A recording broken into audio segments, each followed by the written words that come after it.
Jadi ketika teman-teman sudah mengetahui gitu ya, sudah merasakan dirinya sudah tidak menjadi diri sendiri, maka alangkah baiknya teman-teman bisa bercerita dengan teman yang paling dipercayai begitu yang pertama. Tapi kalau misalnya sudah tidak ada yang dipercayai, teman-teman bisa mendatangi konselor. Itu kayak people pleaser itu biasanya mereka punya kayak pemikiran kita itu harus bisa menyenangkan orang lain daripada menyenangkan diri sendiri. Ya. Jadi emang mereka kayak yang penting teman-temanku, lingkunganku itu mereka nganggap aku ada dulu daripada aku nganggap diriku sendiri. Yeah. Nah, berarti kan itu juga ya benar balik yang tadi, itu emang merupakan salah satu gangguan sih ya buat dirinya sendiri. Lama-lama juga terganggu kayak jadi burn out dan lain-lain. Iya, itu menjadi perilaku coping yang akhirnya dia sendiri sakit karena tindakan dia sendiri gitu. Jadi lebih baiknya untuk pelan-pelan belajar bilang enggak dulu dengan sopan, katakan enggak dulu, aku nggak bisa ikut kalian hari ini, dengan cara yang baik juga gitu. Pelan-pelan seperti itu nanti lama-kelamaan kalian akan menjadi orang yang terlepas dari people pleaser itu kalau kalian sudah belajar pelan-pelan untuk bilang enggak gitu. Jadi ajakan-ajakan, tapi sesuaikan hati. Kalau emang hati kalian pengen ikut, ya ikut aja ya. Jangan dicoba-coba hati pengen ikut terus aku nggak mau jadi people pleaser gitu. Kadang kan agak play victim juga ya generasi Gen Z ini ya. Agak-agak kadang tuh kayak mereka apa sih gitu. Ya kadang tuh padahal aku sih pengen ikut tapi pengen dipaksa aja gitu. Kadang ada yang kayak gitu ya. Orang katanya pick me ya. Iya, jadinya pick me juga. Jadi kalau emang hati pengen ikut, ya ikut aja, nggak apa-apa. Selama nggak bikin diri kita ngerasa nggak enak buat diri kita ya silakan. Iya silakan. Tapi kalau misalnya lagi nggak bisa banget, ya bilang aja enggak. Aduh.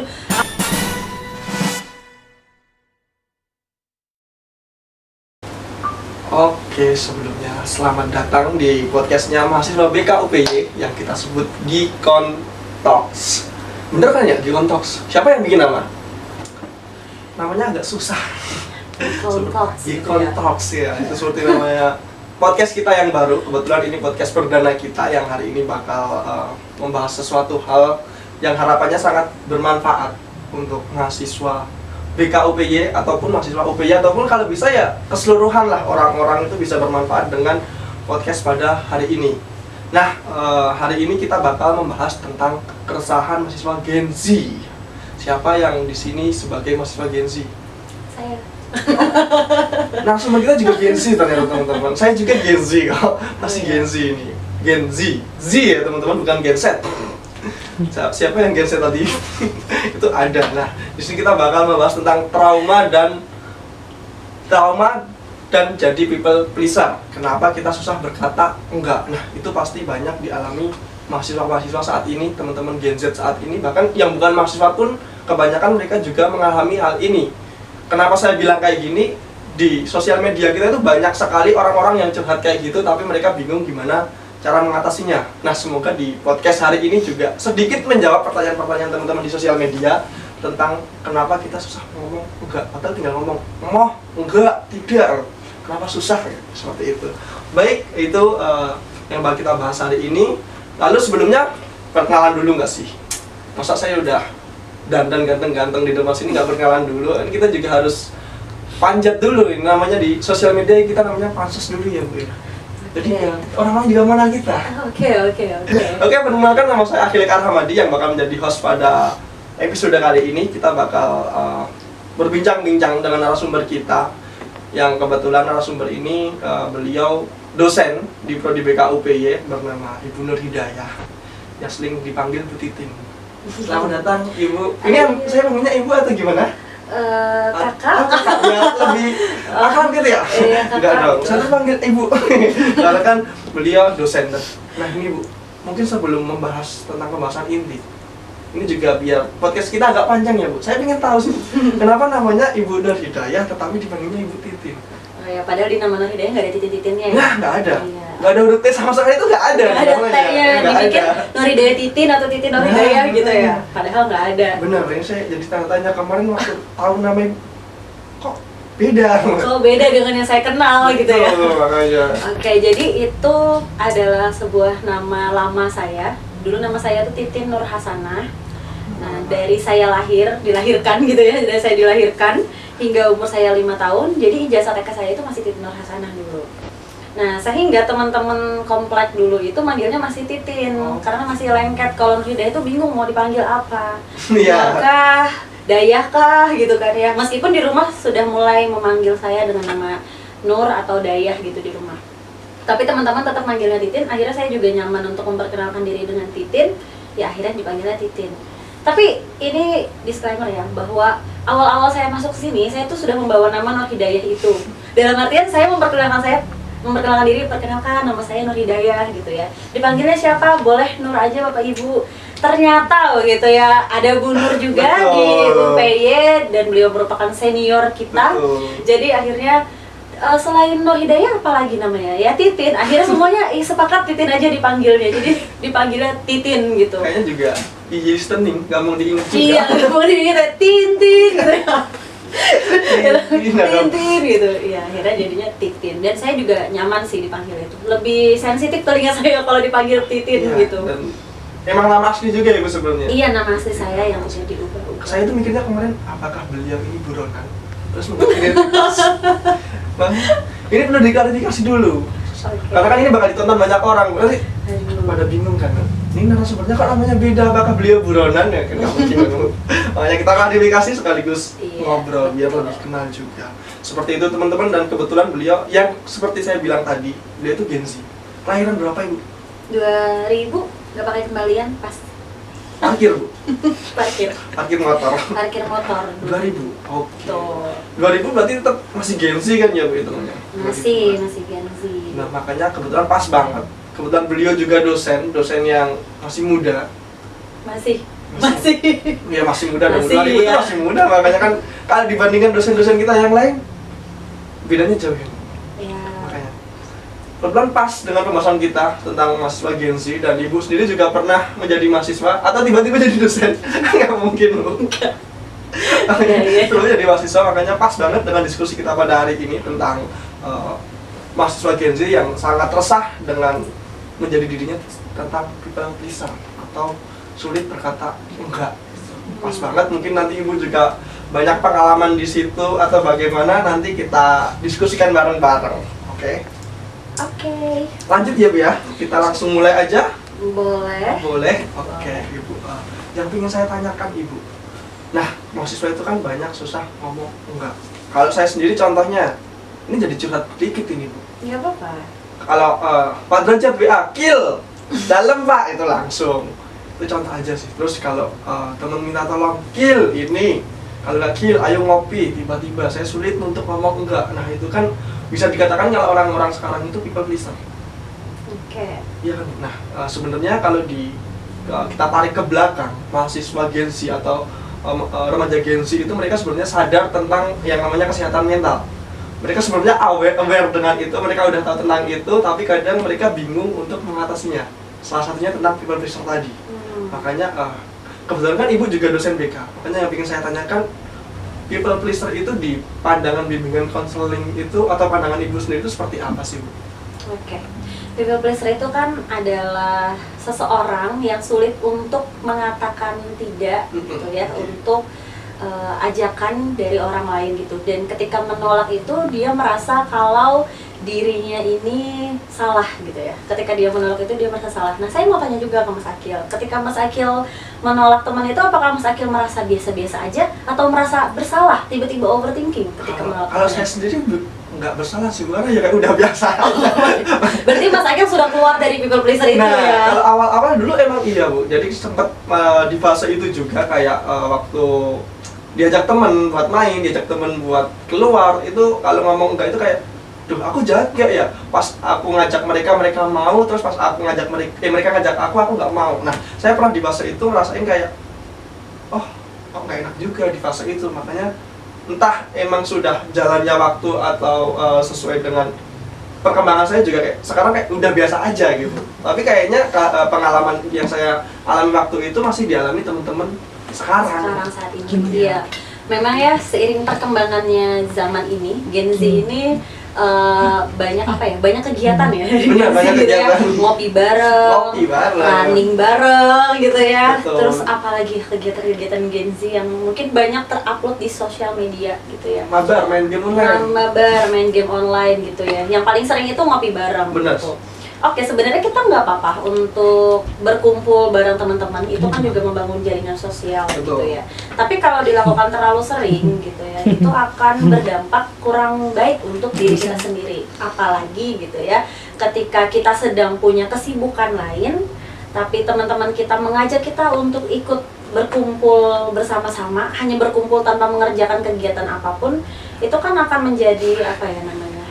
Menjadi prokrastinasi, penundaan-penundaan yang ada pada diri kita sendiri. Benar. Sehingga kewajiban kita sendiri tidak kita laksanakan itu. Nah, sebagai orang people pleaser, biasanya dia tetap ikut, ya kan? Benar. Tetap kayak ya udahlah, nggak apa-apa itu Nanti bisa dikerjakan nanti nanti. bisa dikerjakan nanti gitu kan. Saya pun pernah merasakan seperti demikian gitu. Oke. Dimana di masa-masa saya waktu S1 dulu itu ya, masih marak-maraknya ngopi bareng gitu. Iya. Ngopi bareng ngopi bareng gitu. Oke. Sehingga tugas-tugas kuliah saya keteteran sendiri. Saya ngerjainnya jadinya tengah malam. Kalau enggak, saya ngerjainnya jadinya di pagi hari sebelum kelasnya gitu. Akhirnya nggak tidur. Nah itu kan sistem kita juga berubah gitu ya. Kita yang seharusnya tidur, kita yang seharusnya sarapan pagi itu, akhirnya kemakan sama jam waktunya kita ngopi itu tadi. Nah maka dari itu, untuk teman-teman yang merasakan people pleaser, coba dipertimbangkan dulu deh ketika teman-teman diajak sama teman sebayanya untuk pergi keluar gitu ya, lalu teman-teman menunda pekerjaan yang lain, apakah itu adalah sebuah keputusan yang tepat untuk ikut atau tidak gitu. Iya, karena ketika misalnya teman-teman sudah berani belajar untuk bilang nggak bisa dulu deh, aku ada yang dikerjain, ya sebenarnya itu nggak apa-apa. Kalau teman-teman mau menolak tuh nggak apa-apa, asal teman-teman menolak dengan cara yang baik-baik, bukan dengan cara yang yaudah sana, bukan cara yang kayak gitu. Ya udah sana, kamu pergi aja gitu. Sana berangkat sendiri. Berangkat sendiri aja, aku nggak mau ikut.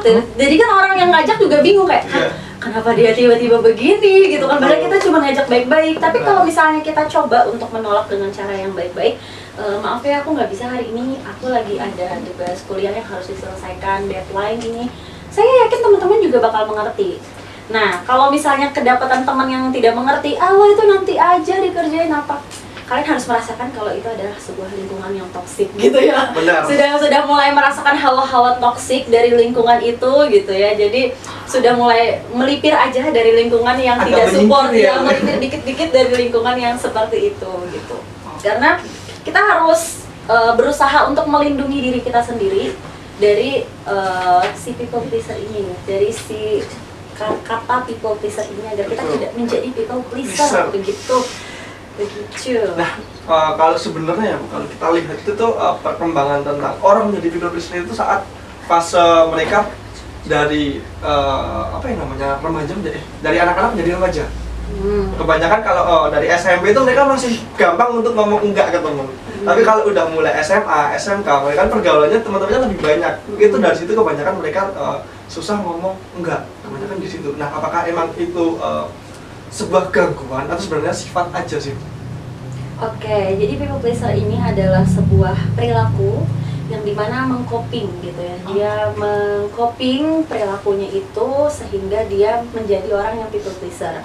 Nah, biasanya orang-orang people pleaser ini gitu ya, di beberapa penelitian terdapat kalau ada ketraumaan, kemungkinan si siswa lagi kan, gara-gara guru BK ada jadi siswa iya.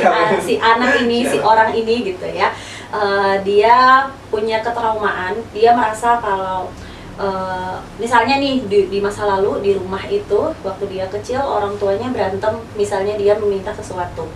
Kebetulan sebenarnya penjelasan ibu barusan itu mau saya tanyakan, tapi ternyata udah terjawab. Jadi kalau udah terjawab kan, kita mending lanjut ke segmen berikutnya, Ibu. Oke, siap. Nah, karena kebetulan di segmen berikutnya ini kita bakal membacakan salah satu cerita yang kemarin sempat saya input, saya cari. Jadi kita ini benar-benar cerita yang real dialami oleh mahasiswa. Jadi kan kalau tadi kan cuma berdasarkan kita ngobrol ya, Bu ya. Nah, kalau ini berdasarkan cerita dari mahasiswa. Saya bacakan dulu, Ibu. Saya mahasiswa semester 6, jurusan bimbingan konseling. Ini mahasiswa sini, Bu, kebetulan. Oh, mahasiswa sini. Iya, tapi nggak usah saya sebutkan namanya. Iya, nggak usah. Nah, lucunya walaupun saya belajar soal empati, asertif, bahkan kesehatan mental, saya sendiri justru kesulitan untuk merawat diri saya sendiri. Apalagi soal bilang tidak. Nah, terus saya tipe orang yang selalu harus ada untuk orang lain. Kalau ada teman yang ngajak curhat, ngajak main sampai malam, saya susah untuk menolak ajakan itu. Rasanya kalau saya menolak, saya merasa diri saya itu jahat. Tapi semua itu bikin saya kehilangan diri saya sendiri. Di balik semua iya yang aku ucapkan, ada diri sendiri yang makin hari makin capek. Jadi dia merasa dirinya itu kalau ngomong iya, kalau mengiyakan itu capek. Kayak gitu. Terus saya sering merasa terjebak, pengen nolak tapi takut dianggap gak bisa diandalkan. Apalagi aku anak BK, masa aku sendiri gak bisa sportif. Itu yang dia rasakan. Terus saya sadar ada trauma masa kecil yang belum selesai. Dulu saya sering merasa kasih sayang itu datang kalau aku bermanfaat untuk orang lain. Tapi kalau saya tidak bermanfaat, itu tidak saya rasakan. Kalau aku nurut, rajin, aku bantuin itu, aku dipuji. Tapi kalau enggak pernah dipuji. Jadi tanpa sadar sekarang aku ngulang pola yang sama, menyenangkan orang biar dianggap berharga. Puncaknya waktu aku ngalamin gejala burnout, nggak bisa tidur, badan gampang sakit, dan tiap bangun pagi rasanya berat banget. Sampai akhirnya ikut konseling di kampus. Oh, jadi dia udah pernah konseling di sini mungkin. Iya. Kalau di BK punya konseling center, karena mungkin dia udah pernah, cuma kebetulan ini cerita juga di podcast, kebetulan diskusinya pas, cocok. Iya. Jadi kayak bener-bener relate. Nah, gimana Bu tanggapannya tentang cerita tadi? Apakah emang bener kayak gitu atau seperti apa menurut pandangan Ibu? Oke, baik. Terima kasih untuk Mas Z ya. Mbak. Mbak. Oh ya, oke, Mbak Z gitu ya. Kita samarkan saja namanya. Iya. Iya, dari mendengar cerita tadi saya sudah berpikir, oh ini nanti dampaknya akan menjadi burnout gitu. Karena ketika kita berusaha untuk selalu menyenangkan orang lain, akhirnya kita itu akan menjadi lelah sendiri. Karena kita berkata iya, tapi hati kita enggak. Gitu. Betul. Lalu kita melakukan sesuatu itu karena terpaksa, karena untuk menyenangkan hati orang lain, bukan untuk hati kita sendiri. Nah, karena kelamaan capek, seperti Mbak Z tadi, pada akhirnya dia burnout, mengurung dirinya sendiri, gitu ya. Capek-capek sendiri, menghindar dari lingkungan sendiri, gitu. Ya, jadi untuk Mbak Z yang sudah mengambil langkah yang sangat tepat begitu ya, datang ke konselor untuk mencari solusi bagaimana, mencari sama-sama solusinya bagaimana untuk keluar dari seorang people pleaser ini begitu ya. Itu sudah menjadi langkah yang luar biasa sih menurut saya. Setidaknya dia berusaha untuk membuat dirinya lebih sehat lagi secara mental begitu ya. Jadi itu sudah langkah yang tepat diambil oleh Mbak Z gitu. Itu sih menurut saya. Jadi ya nanti tinggal di mana konselornya aja memberikan mengarahkannya seperti apa begitu. Jadi buat teman-teman mahasiswa gitu ya, kalau sudah apalagi teman-teman yang belajar kesehatan mental, ya kan, guru bimbingan dan konseling belajar tentang psikologi dan yang lainnya gitu ya, perkembangan yang lainnya. Nah di situ teman-teman sudah menyadari, seperti Mbak Z tadi sudah menyadari bahwa oh, aku ini seorang konselor yang harusnya punya empati, tapi aku juga sakit gitu ya. Aku punya rasa sakit. Gak bisa empati sama dirinya sendiri. Iya, malah aku lebih berempati pada orang lain daripada berempati pada diriku sendiri. Saya pernah dulu ngobrol sama salah satu dosen saya. Saya bilang gini, Bu, apakah kita ini adalah orang yang berusaha untuk sembuh, makanya kita masuk ke dalam jurusan ini? Nah, kebanyakan iya kan? Kita itu mahasiswa, entah psikolog ataupun BK pasti nganggapnya kita itu mahasiswa rawat jalan. Iya, kita mahasiswa rawat jalan gitu ya. Dan saya pun mengambil jurusan ini sepertinya saya rawat jalan begitu, sembuh dan akhirnya menemukan diri sendiri itu dengan jurusan bimbingan dan konseling ini. Bener. Gitu. Walaupun dulu awalnya saya juga kecebur aja, bukan yang aku ingin jadi guru BK, bukan gitu, kecebur akhirnya menemukan diri sendiri di dalam jurusan bimbingan dan konseling ini gitu. Ya jadi ketika teman-teman sudah mengetahui gitu ya, sudah merasakan dirinya sudah tidak menjadi diri sendiri, maka alangkah baiknya teman-teman bisa bercerita dengan teman yang paling dipercayai begitu yang pertama. Tapi kalau misalnya sudah tidak ada yang dipercayai, teman-teman bisa mendatangi konselor untuk berbagi cerita dan berdiskusi terkait solusi seperti apa yang tepat untuk diri sendiri itu. Oke. Nanti kalau dari cerita yang tadi ya Bu, yang saya tarik kesimpulannya itu kayak people pleaser itu biasanya mereka punya kayak pemikiran kita itu harus bisa menyenangkan orang lain daripada menyenangkan diri sendiri. Jadi emang mereka kayak yang penting teman-temanku, lingkunganku itu mereka nganggap aku ada dulu daripada aku nganggap diriku sendiri. Nah, berarti kan itu juga ya benar, balik yang tadi itu emang merupakan salah satu gangguan sih ya buat dirinya sendiri. Lama-lama juga terganggu kayak jadi burnout dan lain-lain. Iya, itu menjadi perilaku coping yang akhirnya dia sendiri sakit karena tindakan dia sendiri gitu. Jadi lebih baiknya untuk pelan-pelan belajar bilang enggak dulu dengan sopan, katakan enggak dulu, aku nggak bisa ikut kalian hari ini, dengan cara yang baik juga gitu. Pelan-pelan seperti itu nanti lama-kelamaan kalian akan menjadi orang yang terlepas dari people pleaser itu kalau kalian sudah belajar pelan-pelan untuk bilang enggak gitu. Jadi ajakan-ajakan, tapi sesuaikan hati. Kalau emang hati kalian pengen ikut, ya ikut aja gitu. Jangan dicoba-coba hati pengen ikut terus aku nggak mau jadi people pleaser gitu. Kadang kan agak play victim juga ya generasi Gen Z ini ya. Agak-agak kadang tuh kayak mereka apa sih gitu. Ya kadang tuh padahal aku sih pengen ikut tapi pengen dipaksa aja gitu. Kadang ada yang kayak gitu ya. Orang katanya pick me ya. Iya, jadinya pick me juga. Jadi kalau emang hati pengen ikut, ya ikut aja, nggak apa-apa. Selama nggak bikin diri kita ngerasa nggak enak buat diri kita ya silakan. Iya silakan. Tapi kalau misalnya lagi nggak bisa banget, ya bilang aja enggak. Aduh, aku pengen, anak-anak zaman sekarang ya, aku pengen recharge energi dulu nih, gitu kan. Aku udah capek banget ketemu dunia yang sangat luas ini, gitu kan, yang banyak aksi ini, maka aku ingin recharge energi dulu dengan sendirian. Saya yakin teman-teman generasi saat ini juga mengerti bahwa oh ya udah biarin, Mas Akil pengen sendiri dulu gitu kan. Tapi kalau Mas Akil ternyata ekstrovertnya lebih banyak, mungkin Mas Akil chargernya dengan ketemu orang-orang bukan dengan ini ya. Saya tuh bikin me time gak, Bu? Oh, me time? Iya. Saya sering me time tiap pagi itu, saya sering pagi ini enggak, kemarin 2 hari itu tiap pagi ngopi sendiri, Bu, saya. Itu salah satu cara recharge energi saya. Oh iya, luar biasa. Karena kan juga ya gimana kita sebagai Gen Z, apalagi kebetulan saya juga mahasiswa BK kan, kayak kita aware dengan diri kita ya. Gimana caranya kita menyamankan diri kita sendiri dulu, baru kita buat orang lain itu nyaman dengan diri kita. Betul, itu dia. Kuncinya di situ. Kalau emang kita nggak bisa kayak gitu ya jatuhnya kayak tadi people pleaser.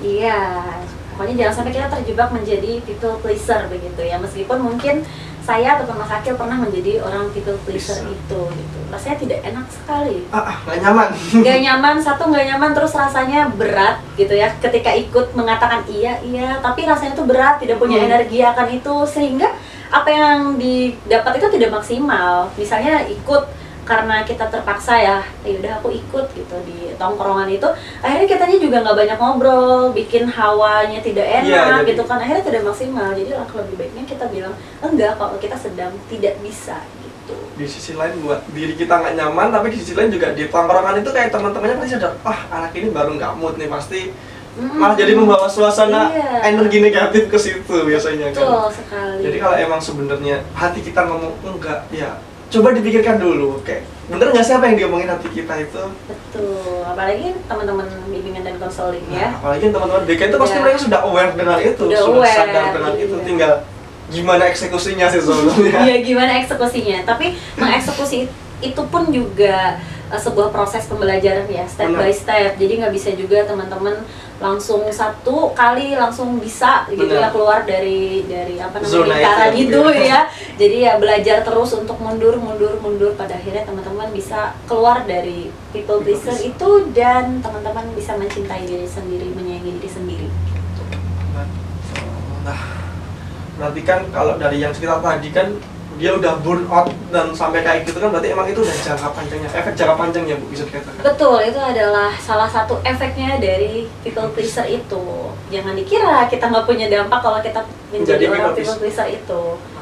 Makanya mungkin awalnya ngiranya nggak apa-apa lah ikut-ikut, kayak ya udahlah kapan lagi gitu kan. Tapi lama-kelamaan juga itu bakal berdampak buat diri kita. Contohnya dari Mbak Z tadi yang dia dimana ngerasa menjadi burn out, terus waktu mengerjakan sesuatu terganggu, itu salah satu efeknya. Sekali. Terima kasih juga Mbak Z tadi yang sudah mengirimkan ceritanya, sangat-sangat bermanfaat ya, Bu. Luar biasa, dia sudah berani bercerita. Berani speak up untuk kita angkat ceritanya di episode kali ini. Nah nih, segmen terakhir kita ya, Bu, di segmen 3. Gimana sih tips dari Ibu Mungkin dulu ibu juga pernah kan merasa kayak gitu. Itu Gimana? besar gitu. Ya tipsnya biar itu kayak step awal kita atau langkah awal kita untuk mencoba menjauhkan diri kita menjadi people pleaser. Oke. Yang pertama, kita kenali diri kita sendiri dulu. Kita perlahan-lahan untuk mengetahui apa sih yang kita inginkan dan apa yang tidak kita inginkan gitu ya. Apakah kita pengen join, apakah kita tidak ingin join sebenarnya gitu. Betul.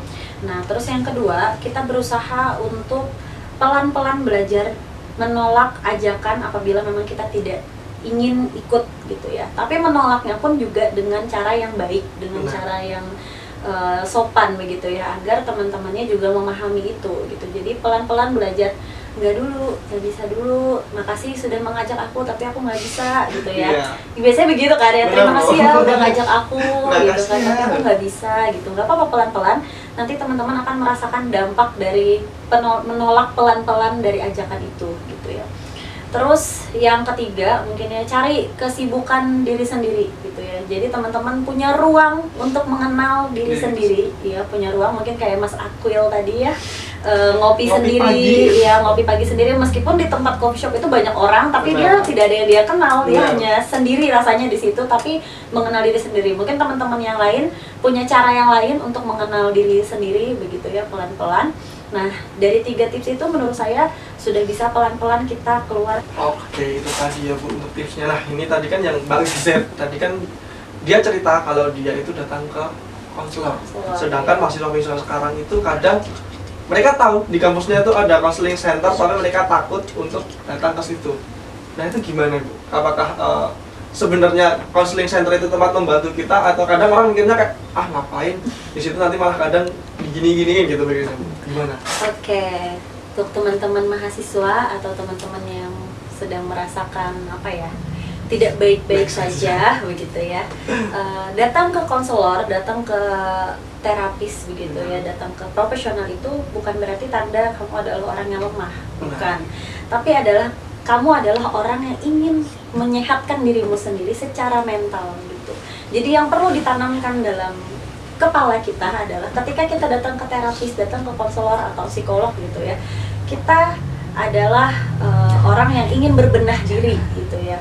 Jadi jangan ditanamkan aku datang ke sana karena aku lemah, aku datang ke sana karena aku gila ya, jangan-jangan gitu ya. Bukan, karena kita ke sana kita ingin berbenah diri, kita ingin sehat gitu ya, dan justru itu adalah langkah yang amat sangat baik dilakukan gitu ya. Karena kita sudah datang ke profesional itu sudah sangat hebat. Betul. Karena kadang mikirnya orang tuh, aku kuat, aku bisa nyelesain sendiri. Padahal itu dia. Kembali lagi, manusia itu makhluk sosial. Kita butuh orang lain untuk saling membantu seperti itu, Ibu. Dah, itu tadi teman-teman diskusi kita tentang people pleaser yang durasinya ternyata sudah hampir 30 menit dan mungkin sangat banyak yang kita bahas. Itu salah satu contoh kalau teman-teman datang ke konselor atau datang ke terapis itu satu kali sesi ngobrol itu membuat pikiran kita lebih terbuka. Lebih terbuka. Itu salah satu contoh. Oh ya, satu lagi. Gimana? Ada asas kerahasiaan. Ada asas kerahasiaan di mana kalau kalian datang ke profesional, ke konselor gitu ya, apa yang kalian ceritakan itu tidak akan diceritakan kepada siapapun gitu. Jadi kalian tenang aja, tidak akan terbongkar rahasianya. Benar. Kalaupun emang ceritamu bakal akan diangkat kayak tadi yang Mbak Z, tetap nggak kita sebutin orangnya siapa. Gitu. Itu kan kalian juga nggak tahu siapa. Iya, dan Mbak Z juga bersedia untuk mengirimkan ceritanya iya, di sini, berbagi begitu sebagai contohnya. Jadi aman, silahkan datang kalau merasa diri kalian sedang tidak baik-baik saja. Bukan tanda lemah ya guys. Betul. Oke, terima kasih Ibu yang sudah berbagi di hari ini.